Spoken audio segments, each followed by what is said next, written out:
आज हम लोग डिस्कस करते हैं लीड कोड का प्रॉब्लम नंबर 401 बाइनरी वॉच। ठीक है, और मार्क इजी है, ठीक है, और इजी भी है क्योंकि बस इसमें बिट की चीजें बस समझने वाली है, बाकी सब कुछ इजी है। तो क्वेश्चन में दिया है कि a binary watch has 4 LED on the top to represent the hour. ठीक है, यानी कि हमारी घड़ी जो है वो 12 घंटे वाली है, ठीक है, और 4 एलईडी हमारे पास टॉप पे लगे हैं, यानी कि ये वाली जो टॉप पे आपको दिख रही होगी 8421 and 6 LED on the bottom to represent minute, और 6 एलईडी नीचे हैं जो कि मिनट को रिप्रेजेंट कर रही हैं। ठीक है, और ईच एलईडी रिप्रेजेंट 0 और 1, और हर एलईडी 0 या तो 1 रिप्रेजेंट करेंगी। यहाँ पे 1 2 4 8 है, इसका मतलब ये नहीं है कि ये 0 1 नहीं है, ये 0 1 ही है, पर ये बिट वाइज में है। और इसके बाद ये भी दिया है कि with the list significance bit on the right side. अब इसको हम लोग पूरा प्रॉपर समझते हैं क्वेश्चन को। ठीक है, कि क्वेश्चन है क्या, पहले क्वेश्चन को समझते हैं। ठीक है, तो हमारे पास बाइनरी वॉच है, वॉच है तो ऑफ कोर्स आवर भी होगा और मिनट भी होंगे। ठीक है, अब क्वेश्चन में ये बोल रहा है कि जो आवर के पास 4 लेडी है, यानी कि 1 2 3 4, 4 है इसके पास, और मिनट के पास 6 लेडी है, यानी कि 3 और 3 6। ठीक है, तो टोटल हमारे 4 आवर के और 6 मिनट के हमारे पास 10 एलईडी है। ठीक है, टाइम को रिप्रेजेंट करने के लिए। अब एक इम्पोर्टेंट लाइन जो इस क्वेश्चन में दिया है कि हर एक एलईडी के पास या तो वो 0 रिप्रेजेंट करेगी या तो वो 1 रिप्रेजेंट करेगी। बाइनरी में यही होता है ना, या तो 0 होगा या तो 1 होगा। इसका मतलब ये है 0 करेगी या तो 1 करेगी। क्वेश्चन में ये दिया है कि जो सबसे राइट वाला रहेगा, यानी कि ये वाली एलईडी, वो राइट सिग्निफिकेंट बिट होगी। यानी कि कहने का मतलब ये है कि ये 2 की पावर 0 होगा, ये 2 की पावर 1 होगा, ये 2 की पावर 2 होगा, और ये 2 की पावर 3 होगा। इसलिए यहाँ पे 1 आया है वैल्यू, 2 आया है, यहाँ पे 4 आया है, और यहाँ पे 8 आया है। अब इसमें दिया है एक वैलिड कंडीशन कि हमारे पास जो हम हावर रिप्रेजेंट करेंगे, ठीक है, वो लीडिंग 0 नहीं होना चाहिए। यानी कि ये मतलब है कि अगर 1 बज रहे हैं तो हम ऐसे इसको नहीं लिख सकते हैं, ये गलत है, हम इसको ऐसे लिखेंगे, ये करेक्ट अप्रोच है। और जो मिनट हो तो मिनट में 2 डिजिट होना जरूरी है। यानी कि ये मतलब है कि अगर 10 बज के 2 मिनट हो रहे हैं तो ऐसे नहीं लिख सकते हैं, हम 10 बज के 2 मिनट को ऐसे रिप्रेजेंट करेंगे। ये हमारी फॉर्मेटिंग है, आवर के लिए ये फॉर्मेटिंग रहेगी और मिनट के लिए ये फॉर्मेटिंग रहेगी।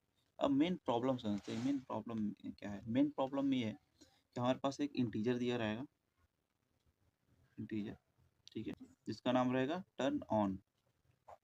ठीक है, ये दिखाएगा कि हमारे पास टोटल जो 10 एलईडी हैं, 10 में से कितनी ऑन है। ठीक है, यानी कि जो 4 जो हमारे हावर की हैं और 6 जो हमारे मिनट की हैं, ये इंटीजर ये शो करेगा कि टोटल हमारे पास कितनी एलईडी ऑन है। वो हावर की भी हो सकती है और मिनट की भी हो सकती है, वो कुछ भी हो सकती है। ठीक है, इसका हम लोग पहला टेस्ट केस डिस्कस करते हैं कि अगर बस हमारे पास एक ही एलईडी अगर ऑन है तो हावर की साइड में अगर एक एलईडी ऑन होगी, या तो मिनट के टाइम में एक एलईडी ऑन होगी, 6 में से कोई भी एक। सिंपल समझिए कि अगर एक एलईडी ऑन है, ठीक है, तो इसका मतलब ये है कि या तो हावर में एक एलईडी ऑन होगी कोई भी, या तो मिनट में कोई एक एलईडी ऑन होगी। ठीक है, हावर में हमारे पास 4 एलईडी है।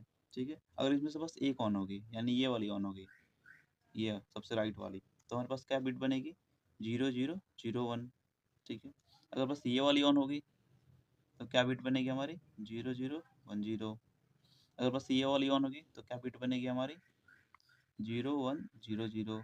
और बस अगर ये वाली ऑन होगी तो हमारे पास क्या बिट बनेगी हमारी? 1000। अब देखिए हमारे पास 4 एलईडी हैं, या तो ये ऑन होगा, या तो ये वाला, या तो ये वाला, या तो ये वाला, अगर एक है तो। और टाइम कितना हो जाएगा? इसका 1 बज जाएगा, इसका 2 बज जाएगा, इसका 4 बज जाएगा, और इसका 8 बज जाएगा। ये हमारे वैलिड टाइम हो जाएगा। ठीक है, अब हम लोग मिनट साइड पे डिस्कस करते हैं कि मिनट साइड में क्या होगा। तो मिनट साइड में हमारे पास टोटल 6 एलईडी है, राइट? 6 है हमारे पास, 1 2 3 4 5 6। 6 में से अगर मान लीजिए ये ऑन होगा तो क्या होगा हमारे पास? बिट 000001। अगर ये ना ऑन होकर ये ऑन होगा तो क्या होगा? 000010। और ऐसे ही सारे कॉम्बिनेशन लिख सकते हैं। तो अगर बस एक ही एलईडी ऑन है तो या तो इसमें से कोई भी हो सकता है, या तो हावर में से कोई भी एक हो सकता है। तो टोटल हमारे पास कितने कॉम्बिनेशन बनेंगे? 10, तो आंसर में भी क्या आएगा, टोटल 10। यानी कि ये भी पॉसिबल है, ये भी पॉसिबल है, ये भी पॉसिबल है, ये भी, ये भी, ये भी, और हावर के चारों पॉसिबल हैं। तो टोटल हमारे पास बन जाएंगे 10। सेकंड टेस्ट केस देखते हैं। सेकंड टेस्ट केस बहुत ज़्यादा इंपॉर्टेंट है, ठीक है। अब इंटरेस्टिंग पार्ट ये है कि हमारे पास टोटल जो एलईडी है, ठीक है, वो 10 है, और अगर 9 ऑन है, ठीक है, 9 अगर ऑन है और बस एक ही ऑफ है, तो थ्योरेटिकली तो ये पॉसिबल है कि हाँ, कि 10 एलईडी में से 9 एलईडी ऑन हो सकती है और एक एलईडी ऑन नहीं हो सकती है।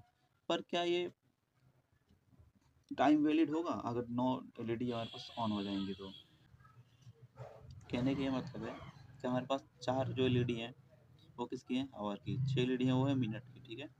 और हमारे पास टोटल है 10, इसमें से हमको 9 को अगर ऑन करना है, ठीक है, 9 हमको ऑन ही रखना है, तो क्या ये वैलिड टाइम बनेगा? एक बार क्रॉस चेक कर लेते हैं, ठीक है, 9 टाइम बनेगा कि नहीं बनेगा। तो पॉसिबल डिस्ट्रीब्यूशन क्या हो सकता है, पॉसिबिलिटी क्या हो सकती है? पॉसिबिलिटी ये हो सकती है कि हम इस चारों को ऑन रखें, तो अगर ये चारों बिट ऑन रहेगी हावर वाली, ठीक है, तो मिनट वाली कितनी ऑन होगी फिर? 5, ठीक है। अगर हावर की चारों बिट हमारी ऑन रहेंगी तो टाइम कितना होगा फिर? ये देखिए, अगर चारों बिट हमारे पास अगर ऑन है तो टाइम कितना होगा, यानी कि 15 आवर, जो कि ये लॉजिकली पॉसिबल नहीं है, क्योंकि हमारे पास 12 हावर की ही घड़ी है, ठीक है। तो हम ये चारों को ऑन नहीं कर सकते हैं, ठीक है। पर अगर सपोज कि चारों को हम ऑन ना करें तो हम इसमें से 6 ऑन कर लेते हैं यहाँ से, ठीक है। अगर अगर मिनट वाली 6 ऑन हो जाएगी, अगर ये पॉसिबिलिटी 1 है, पॉसिबिलिटी 2 साइड से हो जाते हैं कि अगर मिनट के हम लोग 6 ऑन कर दिए हैं, ठीक है, तो फिर आवर की कितनी ऑन करनी पड़ेगी? 3। पर मिनट में क्या 6 अगर ऑन कर देंगे एलईडी, क्या ये पॉसिबल होगा? देखते हैं। तो 6 एलईडी अगर पॉसिबली ऑन हो जाए तो कितना हो जाएगा? इसका वैल्यू आ जाएगा 1, इसका वैल्यू आएगा 2, इसका वैल्यू हो जाएगा 4, इसका हो जाएगा 8, इसका हो जाएगा 16, इसका हो जाएगा 32, और इस सारों को जोड़ेंगे, ऐड करेंगे, तो ये हो जाएगा हमारा। क्योंकि मिनट जो हमारा होता है वो मिनट कितना होता है, 0 से लेकर 59 तक ही मिनट होता है हमारा, ठीक है।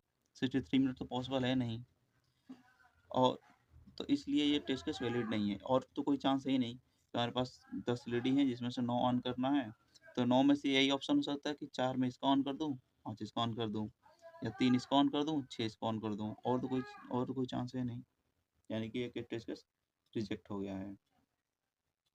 हमने यहाँ पे सबसे मेन चीज़ क्या ऑब्जर्व की कि हावर का रेंज फिक्स है हमारा, ठीक है। हावर की रेंज क्या फिक्स है? या तो 0 से 11 हो सकता है, फिक्स है हावर की रेंज। और जो मिनट की रेंज है हमारी वो भी फिक्स है, वो भी 0 से लेके 59 तक ही होगा। ऐसा तो नहीं है ना कि 62 मिनट हो जाएगा, 13 घंटे हो जाएंगे, पॉसिबल नहीं है ये वाली चीज़ें, ये हमने अभी पीछे डिस्कस की, ठीक है। यानी हावर की रेंज यहाँ से यहाँ हो गई और मिनट की रेंज 0 से 59 तक हो गई, ठीक है। तो टोटल कॉम्बिनेशन कितने बनेंगे इसके अगर देखा जाए तो 12, यानी 0 को इंक्लूड करेंगे तो 12 हो जाएगा, और 0 को इंक्लूड करेंगे यहाँ पे तो कितना हो जाएगा, ये 60 हो जाएगा। यानी कि टोटल पॉसिबिलिटी हमारे पास बनेंगी 720। हम कर क्या रहे हैं, हम हर चीज़ के लिए चेक कर रहे हैं, यानी कि अगर एक बज के सारा मिनट चेक कर रहे हैं, यानी कि एक से लेके 60 मिनट तक पूरा चेक कर रहे हैं। फिर 2 के लिए पूरा चेक करेंगे हम लोग, और चेक कर लेंगे हमको इतना टाइम करने में कितना कॉम्बिनेशन लग रहा है। यानी कि अगर 1 बज के 2 मिनट में कितना बिट चाहिए, 2 बज के 25 मिनट में कितना बिट चाहिए, 3 बज के 30 मिनट में कितना बिट चाहिए, और एक कंपेयर कर लेंगे क्या हमारा जो टर्न ऑन बिट है क्या ये दोनों इक्वल है। अगर दोनों इक्वल है देन वो कॉम्बिनेशन बन जाएगा, और उसको हम लोग आंसर में ऐड कर लेंगे। तो सबसे पहले हम एक पहला लूप लगाएंगे, ठीक है, जो 0 से चलेगा और ये 12 तक चलेगा, ठीक है। ये हो जाएगा हमारा आवर के लिए। अब इसके अंदर एक और लूप चलेगा, ठीक है। ये किससे चलेगा, ये भी 0 से चलेगा और ये 60 तक चलेगा। ये चलेगा, हमारे पास एक फंक्शन होता है, ठीक है, उसका नाम होता है, मैं यहाँ बता दूँ, उसका नाम होता है इंटीजर डॉट बिट काउंट। और यहाँ पे आप जो भी वैल्यू रखेंगे, ठीक है, ये इंट वैल्यू होगी, जो भी वैल्यू रखेंगे उसको बता देगा कि इसको रिप्रेजेंट करने के लिए हमको कितना बिट की जरूरत है। अगर मान लीजिए कि मैंने यहाँ पे 5 रखा, ये बता देगा कि 5 को रिप्रेजेंट करने के लिए हमको 2 बिट की जरूरत है। अगर मान लीजिए हमने यहाँ पे 10 रखा, तो ये बता देगा कि 10 को रिप्रेजेंट करने के लिए हमको 2 बिट की जरूरत है। इस फंक्शन के द्वारा हम लोग निकाल लेंगे कि अभी करंट जो भी हमारे पास इंटीजर है, यानी करंट जो भी हमारे पास वैल्यू है, उसको रिप्रेजेंट करने के लिए हमारे पास कितने बिट काउंट होना चाहिए। ठीक है, अब देखिए जैसे यहाँ से 0 से 12 जाएगा, दूसरा 0 से 60 मिनट तक जाएगा। ठीक है, अब हम क्या करेंगे, यहाँ के अंदर हम अपना लॉजिक लिख लेंगे कि अगर जो बिट काउंट है, ठीक है, जो बिट काउंट है, ठीक है, अब ये बिट काउंट किसका चेक करेंगे हम लोग, हावर का, ठीक है, यानी इसका, और प्लस जो बिट काउंट है मिनट का, यानी कि इसका और इसका, अगर दोनों बिट काउंट के बराबर है, यानी कि हमारी पॉसिबिलिटी बढ़ रही है यहाँ।